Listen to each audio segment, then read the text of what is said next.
So, will 2023 be the same or different? Let's get into it. Let's get into it. Come on now.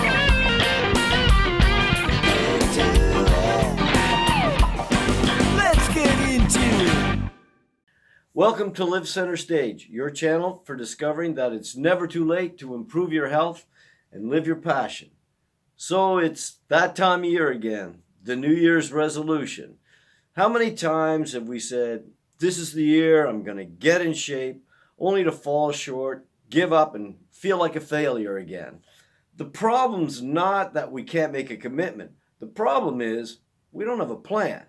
If I told you I was going to build a house, you could tell me, I need the blueprints, I need to start with the foundation and then the outside walls and then the windows and the roof and so on. However, when it comes to a plan for our fitness and health, we rarely map out all of that stuff that we need, and we're doomed to be disappointed and give up. It'd be like me ordering all the materials to build my house and then say, I'm going to start building the roof. You'd think I was crazy, that I didn't know what I was doing. So I've had the same New Year's resolution for the past several years, and here it is. I'll be healthier this year than I was last year.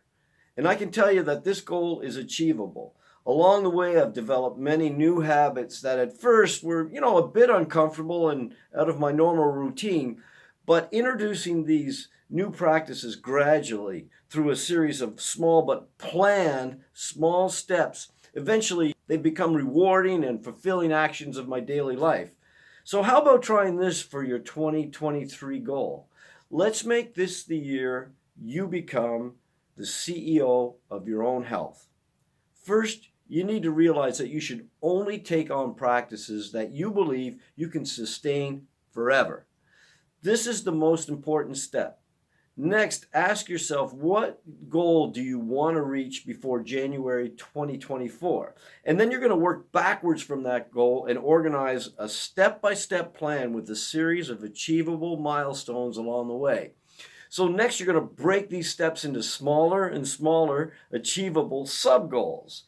As an example, let's look at the goal of improving your nutrition. It's a truly worthwhile goal, as poor nutrition is a major cause of most chronic disease as we age. So let's say by January 24, you want the goal to eliminate processed foods, increase your whole food consumption, and establish a balanced diet of high-quality proteins, carbs, and fats. So the goal for the first quarter of the year might just be dedicated to developing a new nutrition habit of eating more whole foods.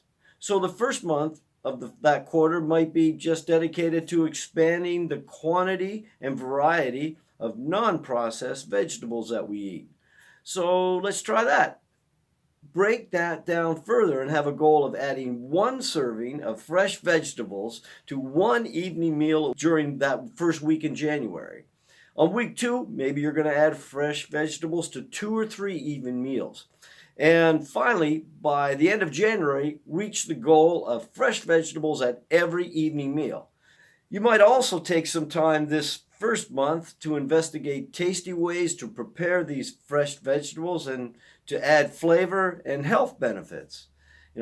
So month 2, you might add a new goal of reducing the amount of processed foods you're consuming. Again, breaking it down into small segments and gradually reducing the number of meals that include processed foods. You've already increased your whole food consumption in month 1, so that should make it reducing processed foods even easier in month 2, as whole foods really are more satiating or filling. And the final month of that first quarter might focus on reducing the number of snacks between meals. Again, slowly introducing this new habit throughout the month. Perhaps week 1, you might just reduce morning snacks. You might now start with a protein-rich breakfast that will keep you feeling full until lunch instead of a breakfast that's high in carbs, as high-carb breakfasts tend to cause energy crashes a few hours later and lead to food cravings. With this approach, by the end of the first quarter, you will have already added several new habits with long-term benefits.